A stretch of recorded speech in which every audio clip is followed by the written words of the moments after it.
సిద్దిపేట జిల్లా గజ్వేల్ ప్రజ్ఞాపూర్ రాజీవ్ రహదారి పక్కన ఒక వ్యవసాయ క్షేత్రంలో శనివారం తెలంగాణ రాష్ట్ర పద్మశాలి సంఘం ఆధ్వర్యంలో కార్తీక వనభోజన మహోత్సవం రాష్ట్ర నూతన కార్యవర్గ సభ్యుల నియామక కార్యక్రమం ఘనంగా నిర్వహించారు.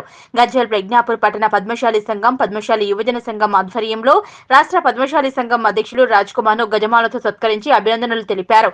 ఈ సందర్భంగా పద్మశాలి సంఘం రాష్ట్ర అధ్యక్షులు రాజ్ కుమార్, కార్యవర్గ సభ్యులు స్వర్గం రాజేశం మాట్లాడుతూ పద్మశాలి సంఘం ఐక్యతతోనే మన హక్కులు సాధించుకోవడం జరుగుతుందని, మార్కండేయ స్వామి అనుగ్రహంతో పద్మశాలి సమాజం అందరూ బాగుండాలని కోరుకుంటూ ఇంత చక్కని కార్యక్రమం నిర్వహణకు సహకరించిన ప్రతి ఒక్కరికి ధన్యవాదాలు తెలిపారు.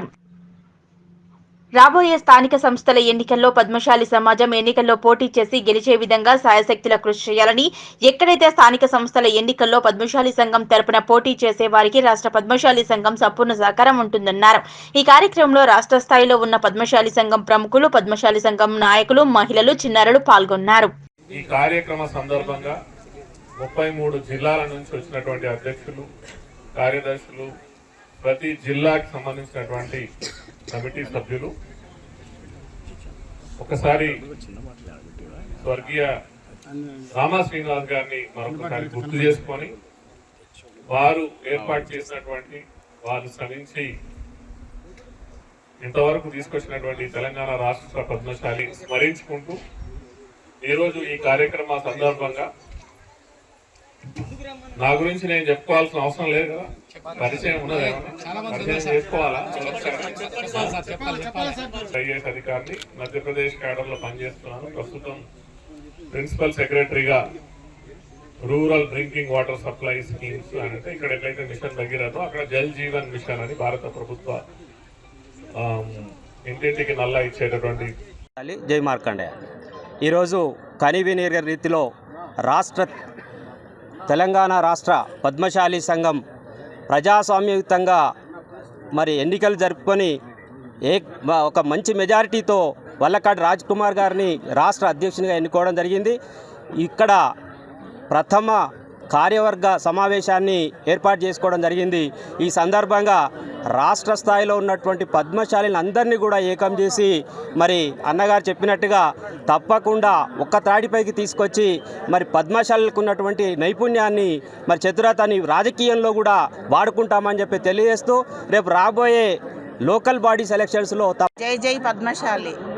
ముందుగా రాష్ట్ర వ్యాప్తంగా మరి తెలంగాణ రాష్ట్రంలో ఉన్నటువంటి 33 జిల్లాల నుంచి మరి వాళ్ళు అతిగా శ్రమను తీసుకొని అక్కడ ఉన్నటువంటి గ్రామ స్థాయి నుంచి కూడా తీసుకొని మరి ఒక మంచి నాయకుడిని ఎన్నుకోవాలనే ఒకే ఒక లక్ష్యంతో మరి ప్రతి గ్రామం నుంచి కూడా, ప్రతి జిల్లా నుంచి కూడా ఓట్లేసి గెలిపించినందుకు రాష్ట్ర కమిటీ నుంచి ముందుగా వాళ్ళందరికీ కూడా మేము కృతజ్ఞతలు, ధన్యవాదాలు తెలియజేస్తున్నాము.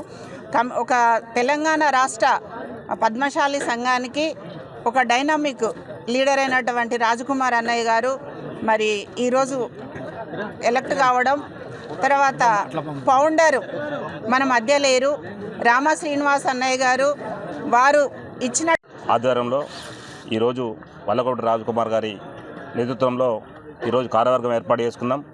ఏదైతే ఈ యొక్క తెలంగాణ రాష్ట్ర పద్మశాలి సంఘం అనేది ప్రతిష్టంగా ఉంది. రాబోయే కాలంలో పద్మశాలి సంఘం అనే దాన్ని నిరూపించుకుంటాం, ముందుకు పోతాం. అదేవిధంగా ఈ యొక్క సంబంధించిన పద్మశాలకు అవసరమయ్యే ఏ ఒక్క కార్యక్రమానైనా ప్రతి ఒక్క కార్యక్రమాన్ని రూపకల్పన చేసుకొని మేము అందరం కూడా ముందుకు పోతాం. ప్రతి ఒక్క పద్మశాలి కులంలో ఉన్న ప్రతి ఒక్కరిని కలుపుకొని ఈ సంఘం ముందుకు పోతుంది. సంఘంలో ఎలాంటి వివాదాలు లేకుండా ప్రతి ఒక్కరికి కూడా మేము అందుబాటులో ఉండి మా రాజకుమార్ గారి ముందడుగు వేస్తూ ముందుకు పోతామని తెలియజేసుకుంటూ, ఏదైతే వారు చెప్పినట్లుగా రాబోయే పద్మశాలి కుల బంధువులందరికీ నా హృదయపూర్వక నమస్కారాలు. ఈరోజు భారతదేశ చరిత్రలో ఒక ప్రజాస్వామ్య పద్ధతి ప్రకారంగా, రహస్య బ్యాలెట్ పద్ధతి ప్రకారంగా ఎన్నుకోబడ్డ నేను, కుల బంధువులందరూ కలిసి అత్యధిక మెజార్టీతో గెలిపించి నన్ను ఈ అధ్యక్ష పీఠాన్ని అందించారు. వారికి నా మీద ఉన్న ఏవైతే భావనలు, బాధ్యతలు అవి ఖచ్చితంగా ఆ బాధ్యతలతో తీసుకొని ఖచ్చితంగా నిర్వహిస్తానని వారికి మరొకసారి నేను మనవి చేస్తున్నాను. అలాగే కొంత సమయంలో అతి తక్కువ సభ్యత్వం జరిగినాయి. కానీ ఇప్పుడు మరియు కొత్త సభ్యత్వం మొదలు పెడుతూ రాష్ట్రంలో 5 లక్షల సభ్యత్వాలు చేయాలని ఒక సంకల్పంతో ఉన్నాను. అలాగే ఈ వారం రోజుల లోపల ఒక కార్యాచరణ తీసుకొని ప్రతి జిల్లాలలోని మండలాలు, గ్రామాలు తిరుగుతూ గ్రామ కమిటీలు వేసుకుంటూ రానున్న